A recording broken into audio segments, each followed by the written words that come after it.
You've hit play on The Screen Companion, a show about making your viewing time count. On this occasion, I'm talking the 2011 film Drive with my pal Max. He's an engineer who likes all things cars, bringing the Gearhead perspective to my love of this movie. Drive opens with Ryan Gosling's anti-hero cruising a nighttime downtown LA, not looking for trouble, because he's already found it, on his way to serve as the wheelman for a robbery. The thieves in the backseat of driver's Chevy Impala look worried once the cops are onto them, but the stoic enigma at the wheel isn't fazed during a tense cat and mouse down alleys and under overpasses. The main character is never called anything beside driver throughout the film, yet he's more faceted than the title suggests when he cleverly secures escape by blending into a throng of fans letting out after a basketball game. He knew when the game was ending and planned his route accordingly, parking just at the right moment. He's good with a steering wheel as much as he's good at thinking his way out of situations. It's a perfect way to open a picture and introduce the audience to a character who relies on his actions to do the talking. Very similar to how the movie lets the craft of filmmaking speak for itself without relying on the loud, garish set pieces that mar most action releases today. In a dumbed-down landscape of Fast and the Furious and Transformers, Drive stands apart as a smart, well-executed Ryan Gosling vehicle with an engine that revs with style and substance all the way through to the finish line of its 100-minute runtime. Being a car enthusiast yourself, tell us a little bit about your history with vehicles and what you bring to today's discussion. I've always had a big interest in cars growing up, especially as a kid. I think I really started getting into them, especially in high school, when I found out that my school had an auto shop. I was like, alright, yeah, I'll go check it out. How hard could it be? Everything just snowballed from there, from I just want to dip my hands into this so I can work on my own car, to I might want to make a career out of this as a mechanic, to I can probably do better than this and take it a step above. And of course, along the way, I kept up with most car things. I went to the auto shows whenever they were in town. I looked at articles online through different websites. I eventually ended up around cars on my job. I can't complain about that.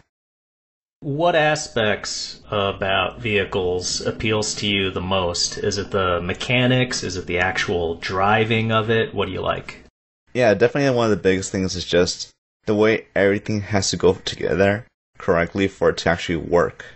If you think about it, all we're really doing is just taking a little bit of liquid and getting the timing just right so that it explodes, and then doing that maybe 4 times, maybe 6, 8, however many times, at the right time, in order to keep it going. So are you constantly thinking about that whenever you've gone out and driven on a track? Mainly at stoplights whenever I can actually feel the engine rumbling. It's like, oh, I felt a little hiccup right there. I wonder what happened there. Oh, it's that persistent, even in your everyday life. Yeah, just red lights. Like, I can feel the whole car. I know what's going on. And I want to find out more about why it's doing that. So, Ryan Gosling, he's the driver. He's well-versed in vehicles, driving them, repairing them. Does this prove out for you, seeing him in the beginning of the movie? In the very beginning, not really. All I really got from the beginning of the movie was he knows how to drive, and he doesn't really do much else. Like, he doesn't really talk. He doesn't really acknowledge things going on, really, with the people talking back to him, anything like that. He really does keep to himself. Reminds me of somebody. Do all expert drivers use driving gloves? No, it's a little tacky to wear driving gloves sometimes. Back in the day, it made sense because you need more grip on the wheel, and a lot of the cars back in the day use polished wooden steering wheels. But nowadays, because everything else is like synthetic, or we're using leathers or pleathers, your grip on the wheel is pretty good, especially because they have little ridges on them, and gloves are kind of dainty. So you'd say the driver wore those gloves more to look the part, appeal to his own fashion, than actually help him with the getaway? Oh yeah, definitely. It was more of a stylizing choice for him. These are my gloves, this is my jacket, this is who I am.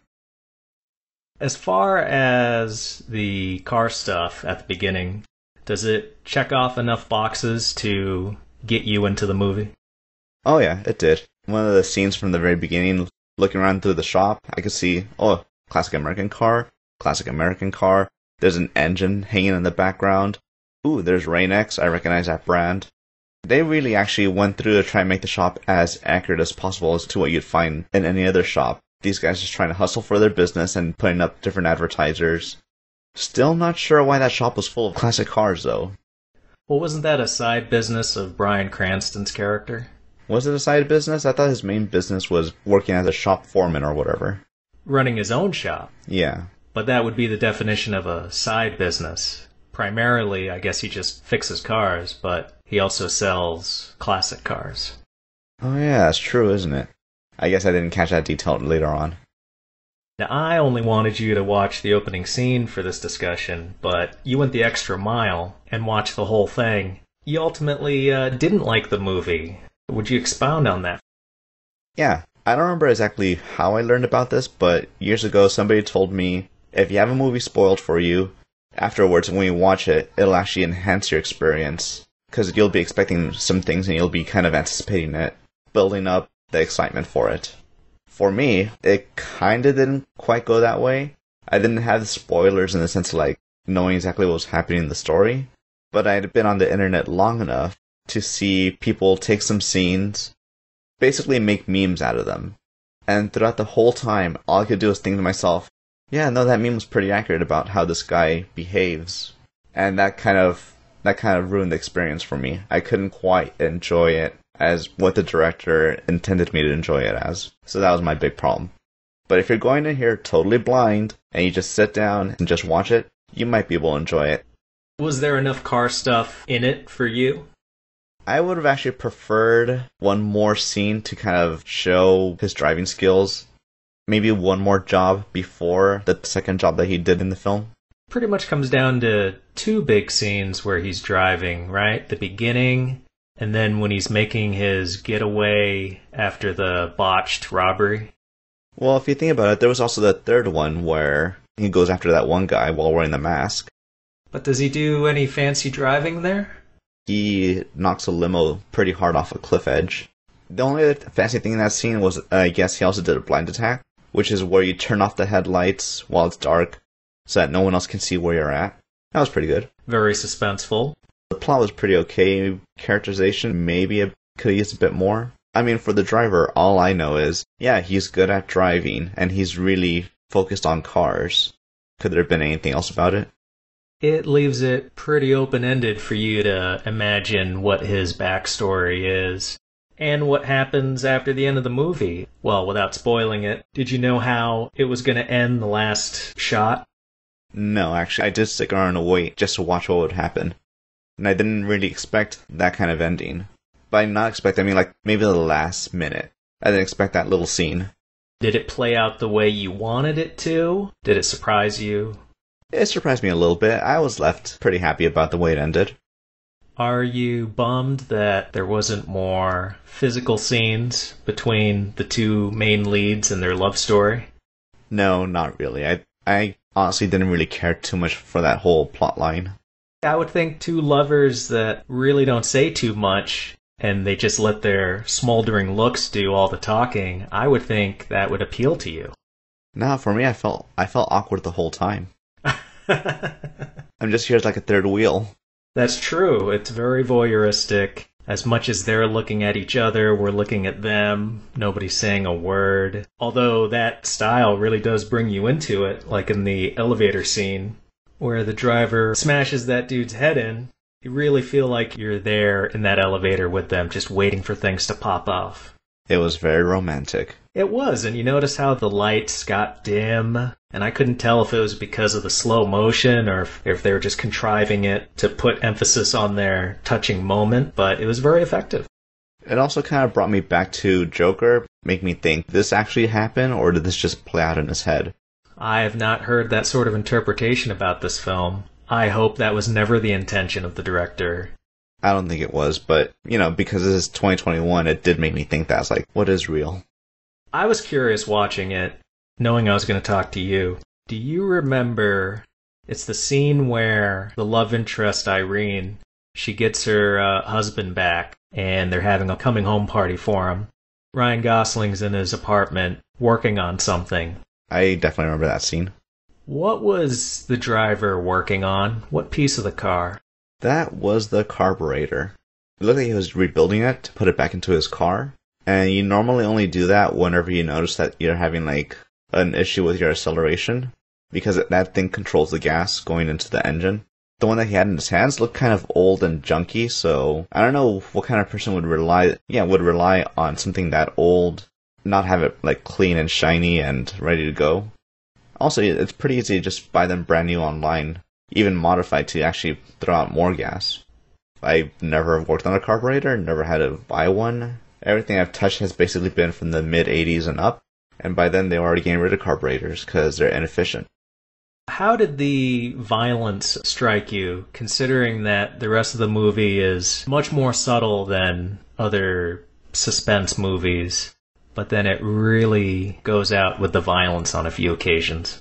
I think it was still mostly tasteful. Like, that one scene when the chick gets her head blown up by a shotgun, it didn't actually explode like a watermelon. It just kinda shredded her up. I thought that was still within the realm of not being goofy. Yeah, as bad as the violence gets at a few points, it's never desensitizing. I was still engaged with the movie, with the story, because it all seemed to be in service of what the driver was going through. It only ever really happens when things are really popping off. The main character, I remember when this movie came out, people were criticizing the performance for being very quiet. Some might say wooden, as a enthusiast. What would you say is the most stereotypical average driver? Do they tend to be more quiet or more verbose, or what would you say about that? Most professional drivers, like world-winning champions, usually find themselves to be pretty quiet, actually. It's only when they're forced to be in front of a camera and they have to do it for their sponsors that they actually speak up and share their thoughts. But no, most of the time they're just kind of like the driver, actually, just kind of quiet, but they're not stoic quiet. They more or less just kind of keep to themselves, but they can hold a conversation. Definitely feels like the driver is someone who is more quiet because he can't talk or is uncomfortable talking versus someone who just doesn't prefer it. It was definitely a personality turned up to like 11 or 12. But by not having the driver speak much, it makes him mysterious and, dare I say, elemental. He's like a force of nature. He's pure drive, if you will. And he uses that to carry out his work. It still didn't really help his case, especially the way other people interpreted his performance afterwards. Some were even saying it was like borderline autism. I do like a lot of movies where characters don't talk too much, and you really get to just invest in the story, live with the characters. That night stuff at the beginning, every time I watch it, I'm always right there in the car with them, remembering back to times I was driving in LA late at night, just cruising. But do you ever remember finding yourself going to Staples Center and finding a parking spot within a span of like 30 seconds as soon as you pull into the structure? No, with that sudden plot hole, let me counter with maybe he rented a spot or paid somebody off for that spot. For me, that's when it happened. That's when I was like, immersion broken. This would never happen in Staples Center. Especially during a basketball game. Would it surprise you to know that this was done by a foreign director? It would, actually. He's a Danish director named Nicholas Winding Refn. He grew up dyslexic and primarily enjoyed visual entertainment before he learned to read at 13. Dang. Which makes sense because of all the great visuals, just how artistic and well lit all those shots were. I don't think there was a single moment where I couldn't follow visually what was happening and what the characters were doing. Yeah, that's true. I was able to not have to read a lot of things and just focus on what was going on in the scene. And they let the moments play out, not a lot of this 20 cuts in one scene crap. For a character as mysterious as the driver is, they do a nice job of giving him extra little details, such as how not only does he drive around criminals at night, but also he's a mechanic during the day, and it helps explain his expertise with cars, but also that he does some stunt driving for film productions. Do you recall ever seeing any productions going on in your neighborhood or around wherever you were in LA? No, I've never actually had a chance to sneak by and be like, oh, they're doing a shoot here. I should hang out for a hot minute and see what's going on. The closest it's been for me is probably, hey, the freeway will be closed from this section between these days, so use a detour instead. And then you find out a few weeks later, it's like, oh, it's because they were filming something there. They had to close down the whole freeway section. Like that one scene from La La Land. Another Ryan Gosling movie. Good pull. I've seen multiple things shooting, from Sons of Anarchy, about a block or two from where I was living, to Scandal, that was shooting on my street, and I stood out there and watched the actors pretend that the street we were on was in Washington, D.C. Huh. They did very little to set up the illusion that it was somewhere else. I think they added one or two extra shrubs. They didn't add like some newspaper crumpled up rolling on the ground or anything? I don't recall seeing any added signage. I know I've been near other productions where they did add signs that had different names to make it feel like a place other than LA. Have you seen any car movies from the 70s? The closest thing I've gotten to that is a scene from Bullet, and that's the only one I can name off the top of my head. For anybody who wants more car movies that are a bit smarter about the way they present their stories, I would recommend from the late 70s, The Driver. That one's a good one too. Stars Ryan O'Neal. You could see him as the father of Ryan Gosling's character, because he's another one that doesn't say too much, and he just stares you down and knows he's gonna beat you out in the end. Switching gears, how about things in movies with driving sequences, details or aspects of it that they can do that drive a car enthusiast nuts? A scene where a guy is constantly shifting his car. It feels like every time he changes a gear, it goes faster, when in reality, no. You should just be going up in gears, from first to second to third, getting slightly faster and faster each time, but not to the point where you just suddenly rocket forward. Because then it's like, no, you've been doing it wrong the whole time. You've been just running the engine super hard. Stop it. Yeah, I see what you mean. I never really considered that. Now I don't know if I can ever watch another movie that does that again without sighing. How about when a driver, like in this movie, spins the vehicle around and drives in reverse? That one had me asking a lot of questions. Mainly, I don't hear the gear whining. So I don't know if you ever noticed this, but whenever you put a car in reverse, it makes like a little weird whining noise. Yeah, that's from the transmission. So whenever you're going forward, the gears are cut in a certain way so that they don't make noise, because that's the way people drive, by going forward. When they're backing up, just to make things easier for the gears to mesh together, they use straight cut gears. And the problem with straight cut gears is they're not quiet at all. You hear everything. The only real advantage is that they cause the power transfer a lot better. Which is why, like, for example, if you ever watch like a GT race, or like, you know, the race where the cars are super, super fast, they have like a whole pit crew behind them, and they race in tiny little circuits, you just hear a really loud whine. That's because the transmissions are full of those straight cut gears. I have some stories of real car chases. Alright. The first one took place in Virginia Beach, Virginia.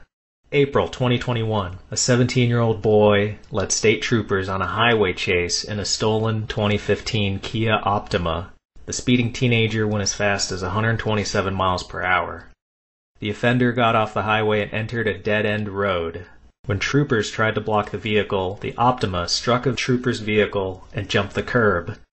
Running a stop sign, the teen was struck by a Honda Accord. After being hit, he fled on foot, but was caught and arrested shortly after. Kia Optima, is that optimum for making an escape? I can tell you right now, he should have gotten a Hyundai. The Kia Optima, it's like one of the lower end cars from that car brand. Maybe similar to like a Corolla, if that's a good way to judge it, or maybe a Focus. Definitely not meant to be sporty, it's more of a economy commuter car. It's not going to take you anywhere blazing fast. It was never meant to go at 120 miles per hour. Being only 17, I guess he didn't have enough experience to steal something better. Yeah, probably. Next story. Amsterdam, Netherlands, from May of 2021. 6 suspects held up an armored transport vehicle and tried to escape in an Audi and Porsche Cayenne. The crooks had automatic weapons and exchanged gunfire with authorities. One suspect was killed and another wounded following the high-speed chase that ended when the culprits abandoned their vehicles and fled on foot. The score was reportedly gold or diamonds valued at $60 million. A Porsche Cayenne? Really? I'd never even heard of it. Is that a good one to try to get away from the cops in? So, I'm not big on German cars because I just don't believe in them. But if I remember right, the Porsche Cayenne is supposed to be like an SUV. Doing a quick search right here. Yeah, it's definitely an SUV. Yeah, I guess if you want a big burly car to carry people in, that'd be your ticket. What's up with these guys fleeing on foot? Just like the last story. Stay in the vehicle. The car gets damaged, it can't move anymore, so your next best bet is to keep moving on foot. That's the idea. Almost sounds too simple for a heist that is going to rip off $60 million. Why don't they have better cars, or more cars, or something a little bit more elaborate, almost like a movie? Well, here's the thing, they had 2 cars, so that's already a step up from the Kia Optima. This is also a group of criminals stealing millions of dollars, whereas the first story was just some punk in a joyride. Yeah, and I'm not really sure why they would have used the Cayenne. Maybe it's because it blended into the area they were in, and that'd be a good reason. They could have used Ryan Gosling. He would have got them out of that. I don't think he can speak Swedish, but sure. Our final story from Colorado Springs, Colorado, from April 2021. A man allegedly passed a note to an employee at a Dairy Queen demanding money, threatening with a gun from his waistband. However, the crook left quickly before any money was given, getting into... Okay, so before I tell you what vehicle he got into, what would you say would be a bad vehicle to make your escape with? It would either have to be a tiny car, or something that's big and not meant to turn. So, it can either be like the Smart 2, or a pickup truck. Well, I think this might qualify for being a bit too big and cumbersome. He got into a white U-Haul truck and fled the scene. Yeah, that's kind of like a pickup truck. A short time later, deputies spotted the suspect vehicle traveling more than 100 miles per hour on the interstate. The driver pulled over long enough for a man riding in the passenger seat to get out, then sped off again. The chase came to an end roughly 40 miles after it began. At least one shot was fired by a police officer and a shot from a state trooper, striking the suspect who later died at the hospital. The suspect may have participated in an armed robbery just before striking the Dairy Queen. So it took 2 shots, but one of them actually hit the guy and he died from it. That's one hell of a lucky shot. The articles I read on it were a little nebulous. It just says that at least one shot. Maybe the cops weren't fessing up to how many times they pulled the trigger. When you already know the guy's kind of guilty, you stop counting after the first squeeze. But surprisingly, out of the 3 stories, this guy did not try to flee on foot, but he ended up dead. Well, you see, there you go. If you're on foot and you get surrounded, the cops already have less of a reason to shoot you because they know you're not in a vehicle. How much would it have hurt the drama of Driver if one of the heists involved them knocking off a Dairy Queen? It's like, these guys, what is this, amateur hour? Maybe it would make it more real, make it feel a bit more like LA with just these little rip-offs. The whole idea of ripping off a pawn shop, which was, what was it, the heist that set everything off, that kind of had me a little sketched out. Really, of all places, a pawn shop? Do people even use them anymore? Well, sure, people love pawn shops. You've been to pawn shops, haven't you? I've only walked by them, and I might have walked into one once, but then I lost interest and walked out. Can you think of other car movies as far as not being over the top with its action? I think a lot of car movies actually are over the top, so it's kind of hard to say yes.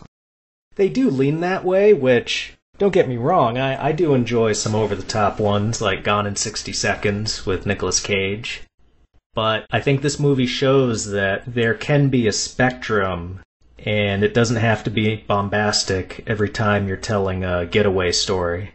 In most movies, it's like, there's a car, there's another car, you know at one point one of these cars is going to crash really hard. And that's what everyone's here to watch. That's all they care about. Drive. A simple, one-word title to describe the main character's imperative, his obsession, his mantra, a way to live and a way to avoid living, never staying in one place long enough to make connections. A one-word title? How about a one-word review? Stay. As in, stay in your seat and don't get up until the credits roll.